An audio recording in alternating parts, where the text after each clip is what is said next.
हमने शहर को दी एक नई पहचान, हम हैं सिंघानिया बिल्डकॉन।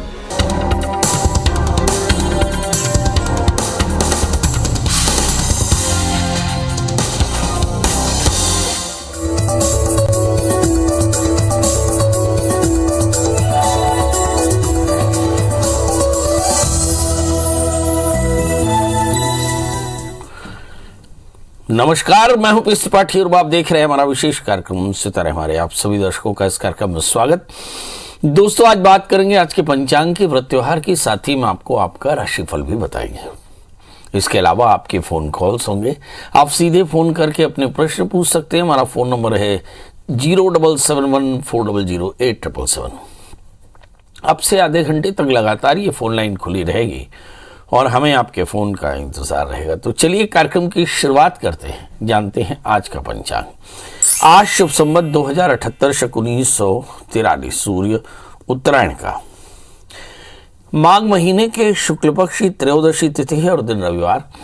आज त्रयोदशी शाम को 6:42 तक, आर्द्रा नक्षत्र दिन भर तक। आज चंद्रमा मिथुन राशि में होंगे। आज का राहु काल 4:34 से 5:59 तक होगा। तो दोस्तों, ये तो था पंचांग। और अब बात करते हैं दरिद्रता को, ऋण को दूर करने वाले उपाय की। जी, कहते हैं कि ज़्यादातर लोग अपने जीवन में ऋण से परेशान हैं। व्यक्ति को लगातार प्रयासों में विफलता मिलने का अर्थ है जीवन में निराशा का आना, और ऐसा जीवन मृत्यु के समान लगने लगता है। अगर बहुत प्रयास करने के बावजूद भी धन की प्राप्ति नहीं हो पाती या बनते बनते काम बिगड़ जाते हैं, अगर आपके साथ कोई इस तरह की समस्या आ रही हो या आप भी अपनी ज़िंदगी में कठिन परिस्थितियों से जूझ रहे हों, तो इस परेशानी से मुक्ति दिलाने के लिए कोई अगर कारगर उपाय हो सकता है तो वह है कनक धारा यंत्र की पूजा। इस यंत्र की उपासना से आपको अपार धन संपत्ति की प्राप्ति हो सकती है। कहते हैं शंकराचार्यों ने इसी यंत्र की सहायता से 4 मठों का निर्माण किया था। इस यंत्र को स्वर्ण वर्षा भी कहा जाता है, क्योंकि इसे लेकर मान्यता है कि यंत्र पर स्वयं महालक्ष्मी की कृपा होती है। इससे आपके जीवन में खुशहाली और समृद्धि का आगमन होता है। केवल आर्थिक संपन्नता ही नहीं, बल्कि इस यंत्र की सहायता से आप अपने व्यापार में भी वृद्धि पा सकते हैं। इस यंत्र की उपासना करने वाले व्यक्ति को कर्ज से मुक्ति मिलती है और साथ में सभी प्रकार के भौतिक सुख उसे प्राप्त होते हैं। कर्ज में दबे हुए लोग इस यंत्र की पूजा अवश्य करें। कनक धारा यंत्र की स्थापना कैसे करनी चाहिए? तो किसी भी यंत्र या किसी भी मूर्ति की प्रतिष्ठा के लिए हमारे यहाँ एक नियम है कि भाई सबसे पहले जलाधिवास कराएं, फिर अन्नाधिवास कराएं। अन्नाधिवास कराने के बाद में कनक धारा यंत्रों के आवरण सहित पूजा करनी चाहिए और फिर मंत्रों सहित उसे अभिमंत्रित करना चाहिए। फिर उसकी प्राण प्रतिष्ठा करा करके और फिर इन मंत्रों का फिर से जाप करना चाहिए। ये मंत्र हैं ओम बम श्रीम बम ऐं ग्लीम क्लीं कनकधाराय स्वाहा। इस मंत्र का कम से कम 1 माला जप करें प्रतिष्ठा के बाद, और नियम से सवेरे उठ करके नित्य क्रिया से निवृत्त होकर के स्नान करके शुभ वस्त्र पहन करके धुले हुए वस्त्र पहन करके पूर्वाभिमुख होकर के यह कनक धारा यंत्र की पूजना करें। पूजन स्थल में आसन बिछा कर बैठ जावे और फिर गौरी गणेश कलश नवग्रह खोडश मातृका ये सारी की पूजा करने के बाद और फिर कनक धारा यंत्र स्थापित करें। इसमें गंगा जल दूध छिड़के और कनक धारा यंत्र की पूजा करके उसे आप तिजोरी में, अलमारी में या दुकान में भी रख सकते हैं। इसमें पंचामृत, दूध, दही, शहद, घी यानी पंचामृत से पूजन करें। गंगा जल से कनक धारा का स्नान कराना चाहिए। लाल चंदन, लाल रंग के पुष्प, रोली, अक्षत इत्यादि कनक धारा यंत्र पर चढ़ावे, उस पर लाल चुनरी चढ़ावे। इसके बाद धूप दीप नैवेद्य से यंत्र की आरती पुष्पांजलि करे। लक्ष्मी मंत्र, श्री सूक्त, दुर्गा सप्तशती का पाठ करे, भोग लगाए, पूरी श्रद्धा से पूजन करे कनक धारा यंत्र की स्थापना करके, और नियमित कनक धारा यंत्र की पूजा करनी चाहिए। अगर आप कर्ज में डूबे हों तो इससे आपको बहुत फायदा होगा। अभिमंत्रित यंत्र जो है उसकी पूजा करने से कर्ज से मुक्ति मिल सकती है। संपन्नता और समृद्धि पाने की चाहत रखते हो तो इस यंत्र की स्थापना करके इसकी पूजा करें तो ये आपकी ये भी मनोकामनाएं पूर्ण कर देगा। आर्थिक समस्याओं से मुक्ति पाने के लिए भी यंत्र बहुत लाभकारी है। समाज में मान सम्मान मतलब मनोभाव की प्राप्ति भी इससे होती है। भौतिक सुखों की प्राप्ति के लिए भी इस यंत्र की पूजा की जा सकती है। माँ लक्ष्मी से संबंधित होने के कारण इस यंत्र की पूजा से जीवन में सभी प्रकार के लौकिक सुख प्राप्त हो जाते हैं। आपके जीवन में सभी समस्याओं को कनक धारा यंत्र दूर कर सकता है। धन की कमी या सफलता न मिल रही हो, इन सभी समस्याओं का एकमात्र हल है कनक धारा यंत्र। तो आपको चाहिए कि कनक धारा यंत्र की स्थापना करते हैं। कहते हैं कि कनक धारा स्तोत्र का पाठ करके शंकराचार्य धन की वर्षा करते थे, स्वर्ण वर्षा करते थे, और उसी स्वर्ण वर्षा से उन्होंने अपने मठों का निर्माण कराया और साथ में बहुत सारे दान सब लोगों को दिए।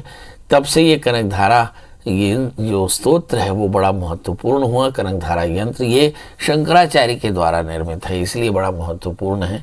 तो आपके समझ में आ गया कि सभी प्रकार के ऋण रोग और दारिद्रता की निवृत्ति के लिए कनक धारा यंत्र की पूजा करें, कनक धारा स्तोत्र का पाठ करें, माँ लक्ष्मी की पूजा करें, माँ लक्ष्मी के स्तोत्र की पूजा करें, यानी श्री सूक्त का पाठ करें, पुरुष सूक्त का पाठ करें और लक्ष्मी सूक्त का पाठ करें। और जहाँ तक हो सके, चूँकि माता का ये स्वरूप थोड़ा रजोगुणी और बहुत ज़्यादा तमोगुणी है, तो ऐसी स्थिति में लाल और पीले वस्त्रों का, लाल और पीले द्रव्यों का इस्तेमाल करें तो बहुत फ़ायदा होगा। चलिए, तो आप अच्छे से समझ गए कि कनक धारा स्तोत्र और कनक धारा यंत्र की पूजा करने से कष्टों की निवृत्ति होती है। अब हमारे साथ कॉलर्स की जोड़ने का सिलसिला शुरू हो चुका है। हमारे साथ पहली कॉलर हैं डिंकी डिंकी डिंकी पिंकी पिंकी जी। पिंकी जी, आपका बहुत बहुत स्वागत है। राधे पंडित जी। जी नमस्कार। पंडित जी, मैं अपने बेटे के बारे में पूछना चाहती हूँ। उनकी जन्म तारीख बता दें।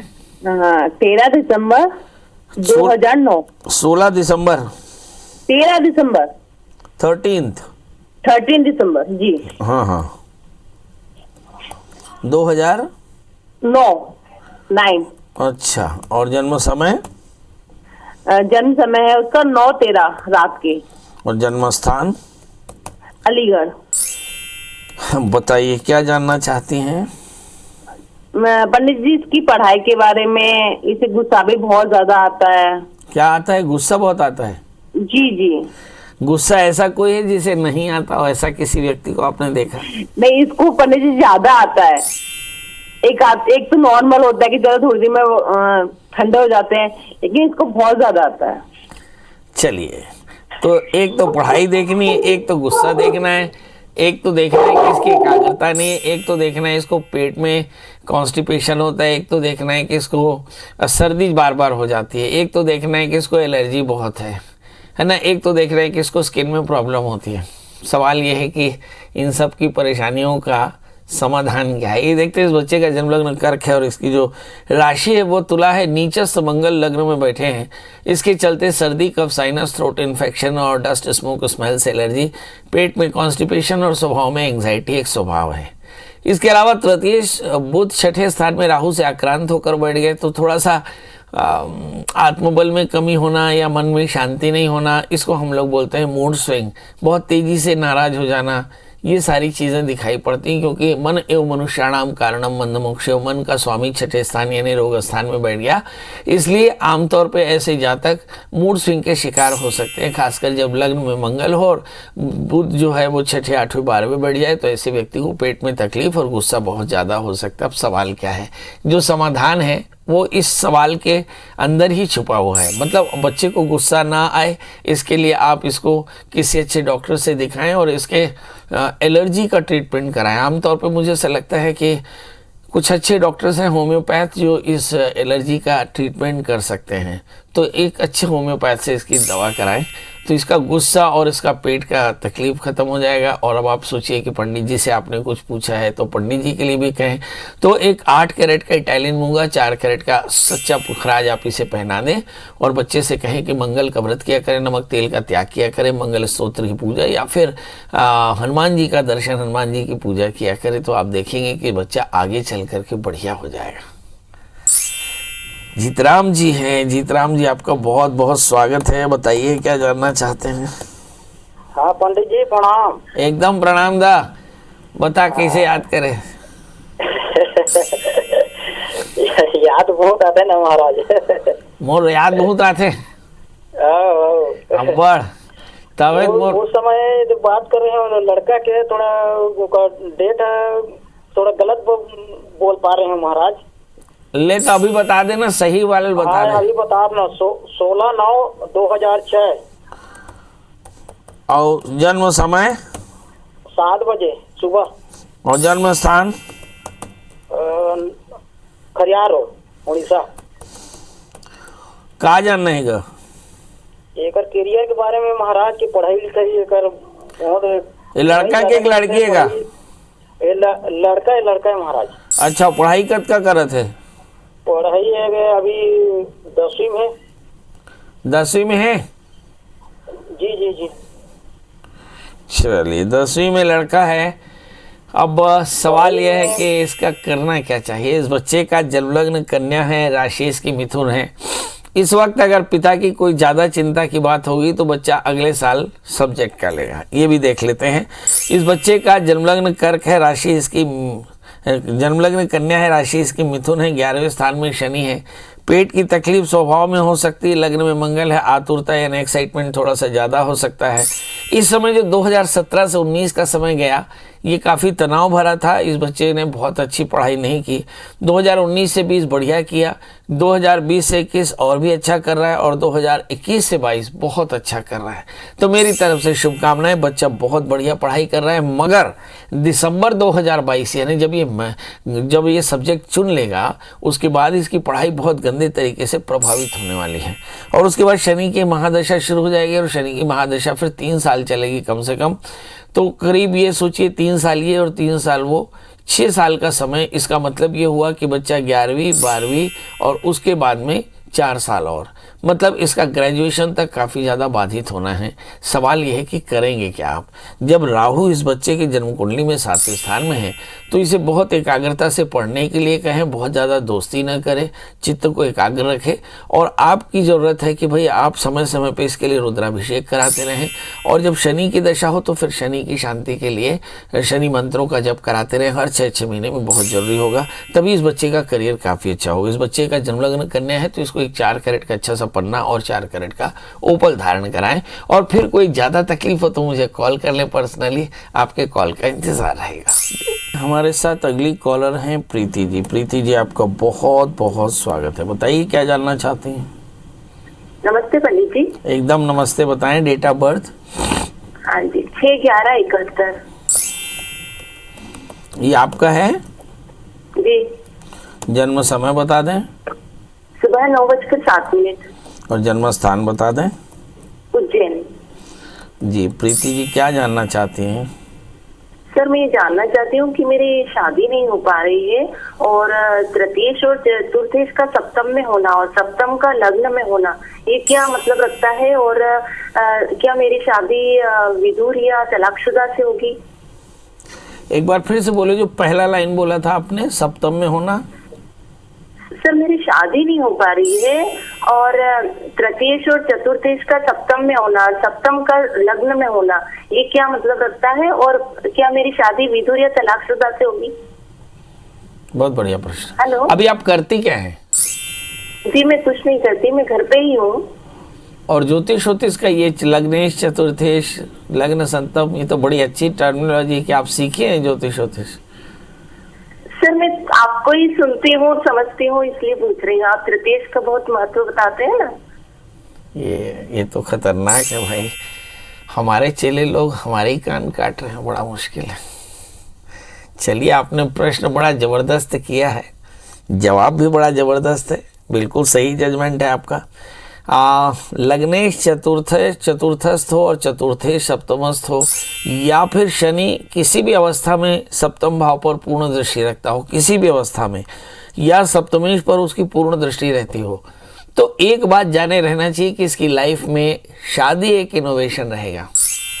अब इनोवेशन क्या हो सकता है? शादी इसके कम उम्र लड़के से होगी, इंटरकास्ट हो सकती है, शादी के पहले हो सकता है कुछ इमोशनल कैलकुलेशन बैठ जाए तो ये भी एक संभावना हो सकती है, और शादी बहुत ज़्यादा इंटर रिलीजन भी हो सकती है।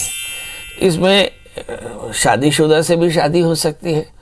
तो ये सब संभावनाएं हैं, मगर सवाल ये है कि इन संभावनाओं में शादी क्या हो जाएगी, का इसके बाद भी शादी आसान नहीं है।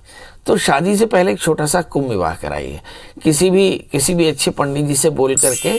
जब चंद्रमा तारा अनुकूल हो तो आप नांदीमुख श्राद्ध के साथ में गौरी गणेश कलश नवग्रह खोड़श मातृका इसकी स्थापना व्रत के सहित बढ़िया करके और बड़े प्रेम से कुंभ विवाह कराएं, या शालिग्राम या अश्वत्थ विवाह यानी पीपल के पेड़ से।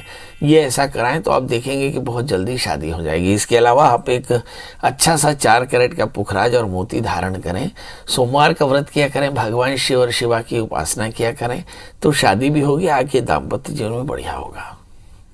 वीरेंद्र जी, आपका बहुत बहुत स्वागत है।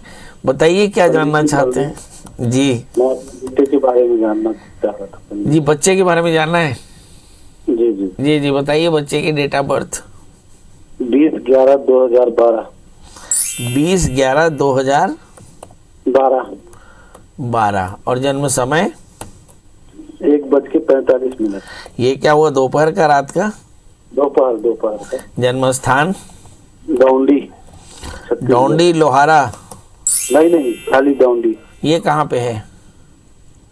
ये अपना बालोद जिला में। हाँ, तो डौंडी के बाद लोहारा भी तो है ना?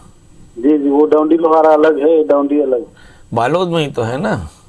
जी जी जी। चलिए, क्या जानना चाहते हैं? उसके पढ़ाई के बारे में आगे। अभी किस क्लास में चल गया है लिखा? अभी 4th में है। 4th में चला है? जी जी। क्या बनाना चाहते हैं बच्चे को? वो तो IAS बनना चाह रहे हैं। IAS बनना चाह रहा है, बहुत बढ़िया। कल एक बहुत बड़े मैनेजर ने हमसे एक प्रश्न किया कि आपके पास में 2 लोग आते हैं जो 100% कमिट करते हैं, 60% परफॉर्म करते हैं, या 70% कमिट करते हैं, 70% परफॉर्म करते हैं। सवाल ये है कि इनमें से दोनों में से ज़्यादा अच्छा कौन है? तो जवाब ये है कि जो 100% का कमिटमेंट करके और जो भी परफॉर्म करते हैं वे सबसे अच्छे हैं। तो आपको अपने बेटे को ज़बरदस्त प्रमोट करना चाहिए। इस बच्चे का जन्म लग्न कुंभ है, राशि इसकी कुंभ है। मन चंचल है, इसका मन एकाग्र नहीं रहता। आप इसको सस्टेन करके रखेंगे। दशमेश 11वें स्थान में भाग्यशाली तो भरपूर है, लग्नेश भाग्य स्थान में है और दशमेश 11वें स्थान में संपूर्ण राजयोगी है।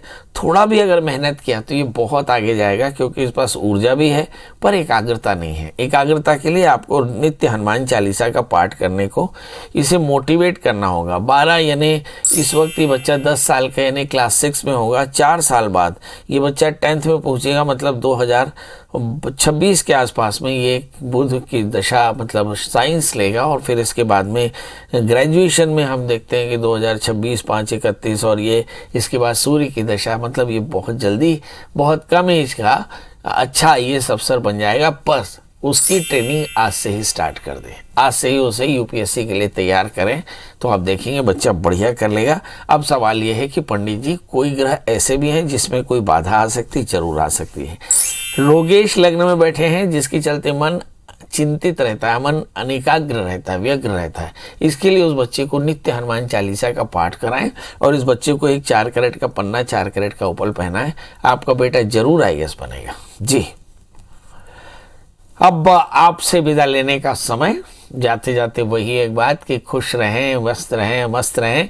और इस कार्यक्रम के बाद आपके मन में उठ रहे सवालों का जवाब पाने के लिए गूगल में खोजें प्रियाशरण त्रिपाठी को, नंबर ढूंढें। बाबा का नंबर मिल जाए तो कॉल करें। बाबा 11 बजे से रात 8 बजे तक आपकी सेवा में रहते हैं, आपके फ़ोन का इंतज़ार रहेगा। कल हम फिर हाजिर होंगे किसी नए विषय के साथ। तब तक मुझे दीजिए इजाज़त। नमस्कार।